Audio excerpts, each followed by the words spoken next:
joining me. This morning we are going to make one of my favorite foods, sauerkraut. It's so simple and easy to make and so good for your gut. So let's get started. All you really need is some nice organic cabbage. I've got some fresh dill from my garden. I like garlic. You don't have to add these if you don't want. That's how I like it. And Himalayan sea salt. Alright, so let's get started.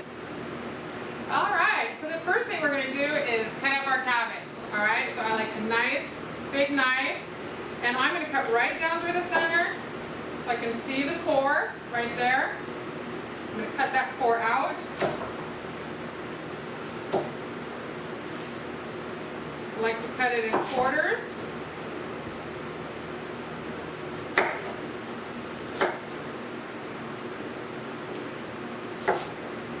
And then I'm just going to go ahead and take it and slice it nice and thin.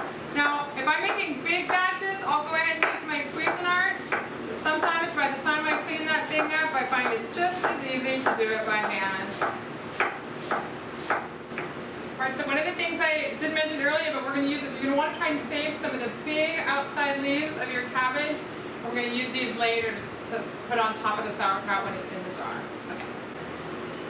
Okay, so the next thing that we're going to do is we're actually going to go ahead and weigh our cabbage because we're going to use our salt ratio based on a 2% of our finished weight. So I'm going to go ahead and tear, using my kitchen scale, I'm going to tear my bowl, add my cabbage to it. I've got a lot here. This is about 1.5 heads of cabbage.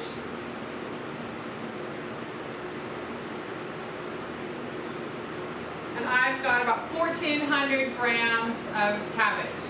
So I'm going to do my calculation, tell you how much salt we're going to use. Alright, so I had 1,400 grams of cabbage. So I just went ahead and on my calculator, did 1,400 grams times 0.02 because we're using a 2% salt. And it gave me 28. So I have 28 grams of measured Himalayan sea salt right here.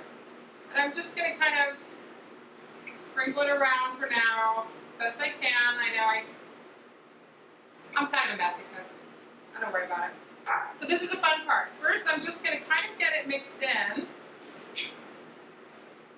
And I have learned, after doing this for a few years now, I can save myself a lot of hard labor if I just let this sit for about 20-30 minutes before I come back to it.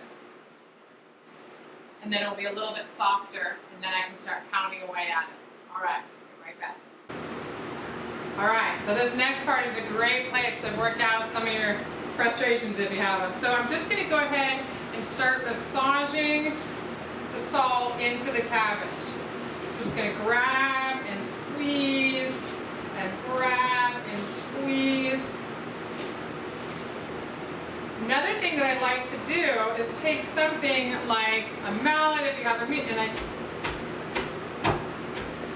so back when I used to make this in really big batches, and my daughter Malia, who is our videographer today, thank you very much Malia, was little, I would do it in a big bin, put it on the kitchen floor, like one of those big rubber tubs, and she would clean her feet really good, put plastic bags on them, and she would stomp on it. I don't know if she remembers that, she was little, but that's another thing you can do if you have little ones and you're making a very big batch, but that's not what we're doing today.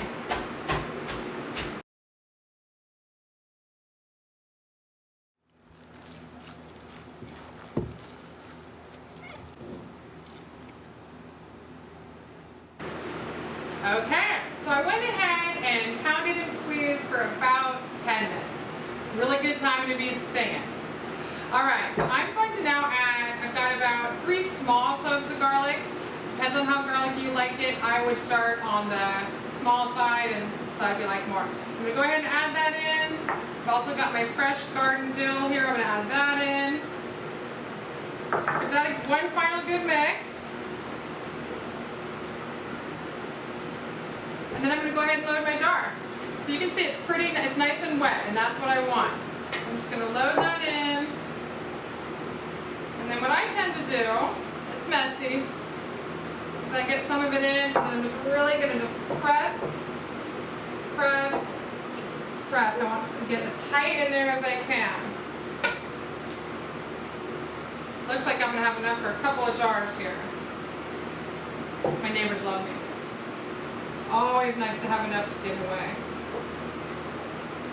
All right, do a little bit more in there. I definitely want to leave some room at the top. I don't want to go all the way to the top.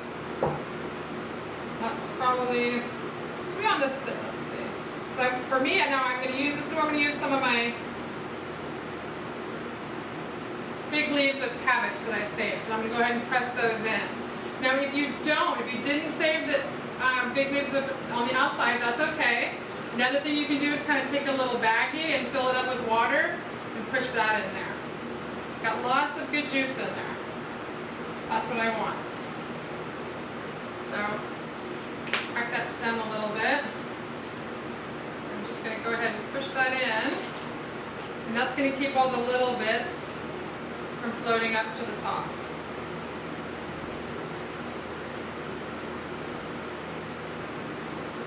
Other things I've done is taken like little plastic recycle lids, you know, like and just cut them into a circle and push that in there too. Some people like to put weights like a stone.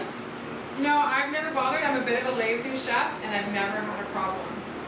Sometimes you will find that the top leaves get kind of funky looking, but that's okay. Just peel them off and throw them away because the stuff underneath is still perfect. Okay. That looks good. Now I happen to have some, there we go. All right, so I'm going to put my lid on. Doesn't have to be cranked tight. So what I would suggest, unless you have a fancy airlock lid, I actually have some other similar to that so that I don't have to worry the air will just escape. But when I first got started, just kind of want to leave it on your counter. I'll usually throw a towel over it so that it doesn't get a lot of light. But for the first couple of days, you're going to want to give it a little burp.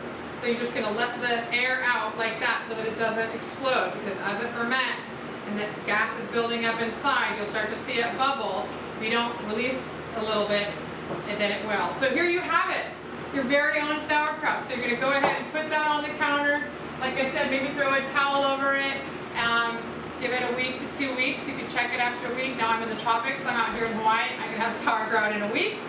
When I was in Santa Cruz, it often took a few more weeks. So don't worry about it. Give it a try after a couple weeks to see how you like it. There's lots of great variations that you can do with this. I love to make ginger beet. Just grate up some beet, throw that in there. You can also do some turmeric and ginger. Just have fun with it. All right. Well, one other thing I did want to say, if you don't have fresh dill, you can also use a dried dill, which is great as well. All right, folks. Thanks so much for joining us. Have fun.